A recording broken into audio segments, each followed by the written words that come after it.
NBA naman, Josh Giddey na minsang tinawag na future boss, gumawa ng kasaysayan matapos pangunahan ng Bulls sa isang nakakabaliw na comeback win laban sa Philadelphia 76ers. At hindi lang basta panalo yan, may Michael Jordan level record pa siyang binasag. Ang ibang detalye alamin sa aking pag-abante.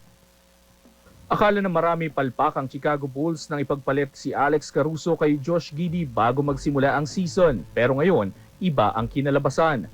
Sumabog ang husay ni Giddey matapos pangunahan ng Bulls sa 113-111 come from behind win kontra Philadelphia 76ers. Hindi lang basta panalo, kasaysayan ang binasag ng batang Aussie.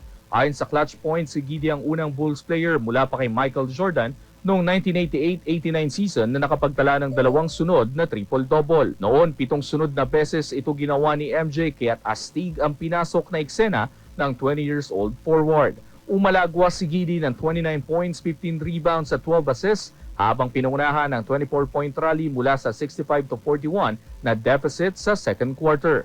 Sa uling minuto, dinoble siya ng depensa kaya't ipinasa kay Nikola Vucevic sa kanto ang isang go-ahead 3 sa 3.2 seconds ng laro. Doon tuluyang sinelyuhan ng Bulls ang kanilang ika-6 na panalo sa uling 7 laro, sabay sa pagpapanatili ng 5-0 home record. Nang hina sa dulo ang Sixers na sumablay sa uling 11 shots at nagtala ng 36 points lang sa second half. Kahit may 39 points si Tyrese Maxey at 20 si Joel Embiid, hindi ito sapat para pigilan ang rumaragasang Bulls.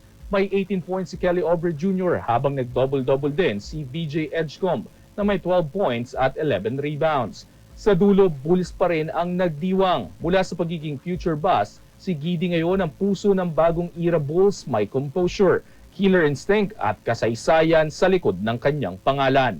Ako si Sus Valdez, Abante Sports, nauna.